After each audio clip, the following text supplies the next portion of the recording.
என்ன வருது என்று சொன்னால், மலக்குமார்கள் பல நன்மாராயம் கூறுவார்கள் இருக்கிறது, அதில் நீங்கள் கேட்பதெல்லாம் உங்களுக்கு கிடைக்கும் என்பதாக பல நன்மாராயங்களை கூறியவர்களாக இவருடைய உயிரை மலக்குமார்கள் கைப்பற்றுவார். எனவே இவ்வாறான நிலையில்தான் ஒரு முஃமினுடைய உயிர் கைப்பற்றப்படுகிறது. அதே போன்று மற்றும் ஒரு வசனத்தில் நாம் பார்க்கக்கூடியதாக இருக்கிறது. சூரத்துன் நஹ்லில் 32வது வசனம் அல்லாஹ் கூறுகிறான், அல்லதீன ததவஃபாஹுமுல் மலாயிகத்து தையிபீன யகூலூன ஸலாமுன் அலைக்கும் உதுகுலுல் ஜன்னத பிமா குன்தும் தஅமலூன். குஃப்ரை விட்டும் தூயவர்களாக இருக்கும் நிலையில் மலக்குகள் எவருடைய உயிரை கைப்பற்றுகிறார்களோ அவர்களிடம் கூறுவார்கள், சலாமுன் அலைக்கும், உங்களுக்கு சாந்தியும் சமாதானம் உண்டாகட்டும். மலக்குமார்கள் உயிரை கைப்பற்றும் பொழுது ஒரு ஒரு முஃமின், ஒரு விசுவாசிக்கு சலாம் கூறுவார்கள் என்ற ஒரு செய்தி இந்த குர்ஆன் வசனத்தில் இடம்பெறுகிறது. நன்மாராயங்கள் மட்டுமல்ல, சலாம் கூறுவார்கள் என்பதாக. சலாமுன் அலைக்கும், உங்கள் மீது சாந்தி உண்டாகுவதாக, நீங்கள் செய்து கொண்டிருந்த நற்கர்மங்களுக்காக சுவனபதியில் நுழையுங்கள் என்று அம்மலக்குகள் அவர்களுக்கு கூறுவார்கள் என்பதாக இந்த வசனம் நமக்கு சுட்டிக்காட்டுகிறது. அதே போன்று மற்றும் ஒரு வசனம், இந்த வசனத்தில் அல்லாஹ் நல்லவர்களை பற்றி கூறி வருகிறார். குர்ஆனில் சூரத்துல் முனாஃபிகூன் என்ற இந்த அத்தியாயத்தில் நல்லவர்கள், ஈமான் கொண்டவர்களை பற்றி அல்லாஹ் கூறி வரும் பொழுது அல்லாஹ் கூறுகிறான், உங்களில் ஒருவருக்கு மரணம் வரும் முன்னரே நாம் உங்களுக்கு அளித்த பொருளில் இருந்து தான தர்மம் செய்து கொள்ளுங்கள்.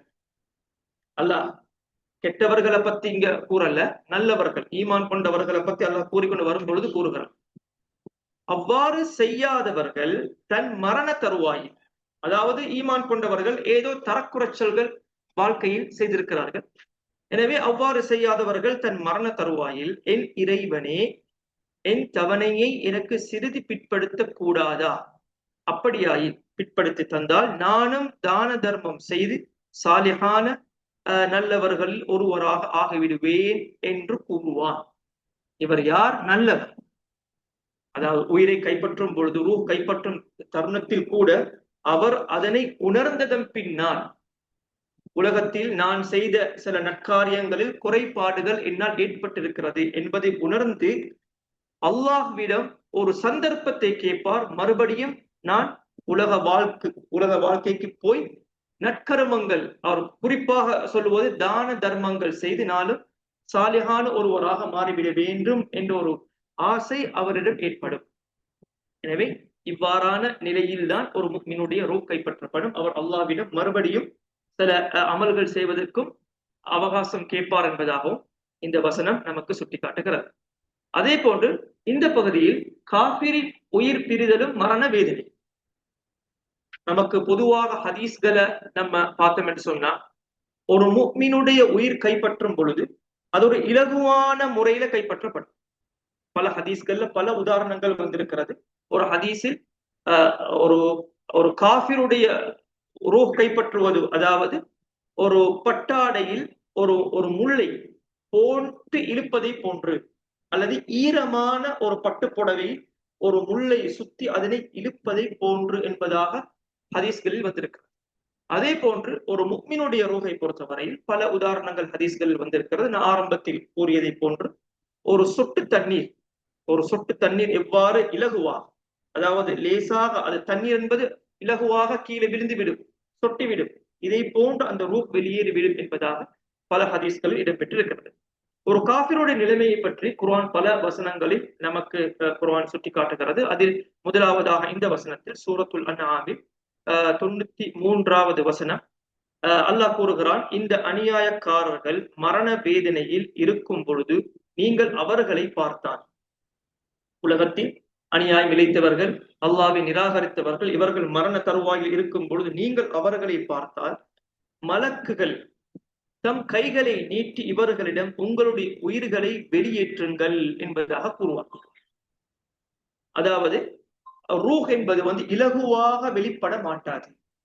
நல்லவர்களுடைய ரூஹை போன்றல்ல, தீயவர்களுடைய ரூஹ் அதாவது அவர் உணர்ந்ததன் பின்னால், உடம்பை விட்டு ரூஹ் வெளியேறி விடுகிறது என்பதை உணர்ந்ததன் பின்னால், உண்மையான வாழ்வு அது மறுமையுடைய வாழ்வு, உண்மையான இறைவன், நாம் உலகத்தில் வாழ்ந்தது எல்லாமே, செய்தது எல்லாமே தவறான செய்திகள் தெரியப்பட்டது, தெரிந்து கொண்டது பின்னால் இந்த ரூஹ் உடம்பை விட்டு வெளியேற தாமதமாக மறுத்துவிடும்.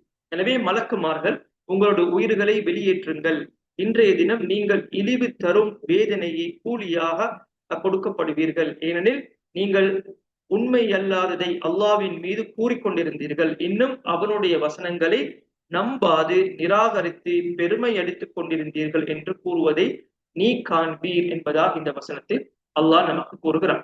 எனவே மலக்குமார்கள் கைகளை விரித்தவர்களாக உங்களுடைய ரூஹ்களை நீங்களே வெளியேற்றி விடுங்கள் என்பதாக கூறுவார்கள். மலக்குமார்கள் கைகளை விரிப்பது, விரித்து ரூஹ்களை வெளியேற்றி விடுங்கள் என்று சாதாரணமாக கூறுவதல்ல. கைகளை விரிப்பது என்றால் என்ன?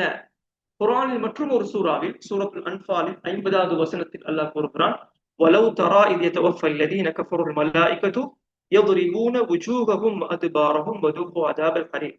மலக்குகள் நிராகரிப்போரின் உயிர்களை கைப்பற்றும் பொழுது நீங்கள் பார்ப்பீர்களானால் மலக்குகள் அவர்களுடைய முகங்களிலும் முதுகுகளிலும் அடித்து கூறுவார்கள், எரிக்கும் நரக வேதனையை சுவையுங்கள் என்று கூறுவார்.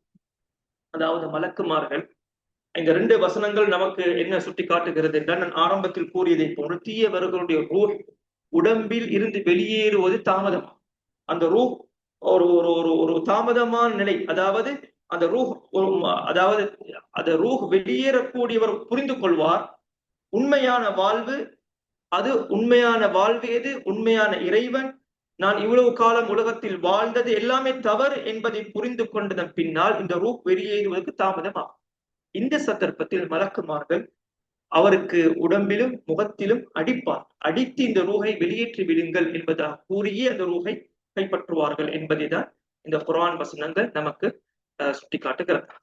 அதே போன்று அல்லாஹ் மற்றும் ஒரு வசனத்தில் கூறுகிறான், இந்த வசனத்தில் அவர்களில் ஒருவனுக்கு மரணம் வரும்போது அவன், என் இறைவனே என்னை திரும்ப உலகத்துக்கு திருப்பி அனுப்புவாயாக.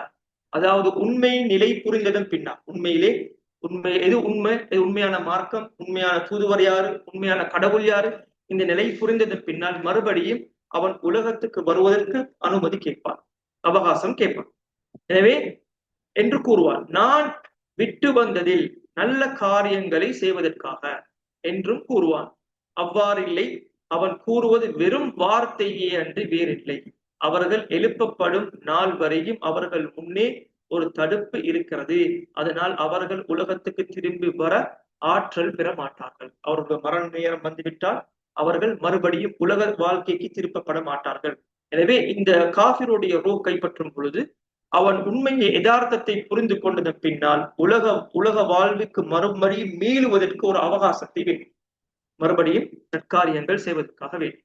மற்றும் ஒரு வசனத்தின் அல்லாஹ் கூறுகிறான், சூரத்துல் ஆராஃபில் 53வது வசனம், அந்த தண்டனை நாள் வரும் பொழுது இதற்கு முன் அதனை முற்றிலும் மறந்திருந்த இவர்கள் நிச்சயமாக எங்கள் இறைவனின் தூதர்கள் சத்திய வேதத்தையே கொண்டு வந்தனர் என்று உணர்ந்து கொள்வார்.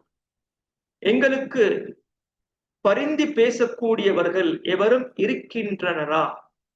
அவ்வாறாயின் அவர்கள் எங்களுக்கு பரிந்து பேசட்டும், அல்லது நாங்கள் உலகத்துக்கு திருப்பி அனுப்பப்படுவோமா? அப்படியாயின் நாங்கள் முன் செய்து கொண்டிருந்த தீயவற்றை விட்டு வேறு நன்மைகளை நாங்கள் செய்வோம் என்று கூறுவார். இந்த வசனத்தில் எங்களுக்கு பரிந்து பேசக்கூடியவர்கள் யாராவது இருக்கிறார்களா என்று அவர்கள் கை செய்தப்படுவார்கள். இந்த ரூஹ் கைப்பற்றும் சந்தர்ப்பத்தில் இணை வைப்பாளர்கள், இணை மறுப்பாளர்கள் நமக்கு பரிந்து பேசக்கூடியவர்கள் யாராவது இருக்கிறார்களா என்று கை செய்தப்படுவதை இந்த வசனம் நமக்கு சுட்டிக்காட்டுகிறது.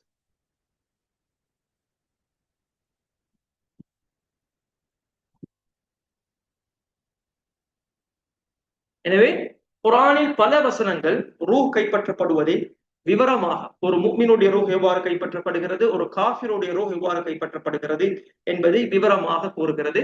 எனவே ஒரு முஃமினுடைய ரூஹ் அது இலகுவாக நன்மாராயங்களோடு அது கைப்பற்றப்படுகிறது. ஒரு காஃபிருடைய ரூஹ் அது ஒரு கஷ்டமான நிலையோடு பல அதாவது தண்டனை தரக்கூடிய வார்த்தைகள், அதாவது பயம் காட்டக்கூடிய வார்த்தைகள், நரகம் உங்களுக்கு இருக்கிறது, உங்களுக்கு மறுவாழ்வில் வெற்றி கிடையாது போன்ற அவர்களுக்கு ஒரு பயங்கரமான வார்த்தைகளோடு அவர்களுடைய ரூஹ்கள் கைப்பற்றப்படுகிறது என்பதை இந்த பகுதியில் நாம் பார்த்திருந்தோம். இன்ஷா அல்லாஹ் எதிர்வரக்கூடிய பகுதியில் இதற்கு பின்னால், அதாவது ரூஹ் கைப்பற்றப்பட்டதன் பின்னால் அவருடைய கபருடைய வாழ்வு சம்பந்தமாக பல செய்திகளை எதிர்வரக்கூடிய பகுதிகளில் நாம் பார்ப்போம். சுப்ஹானக்கல்லாஹு வ பிஹம்திக், அஷ்ஹது அன் லா இலாஹா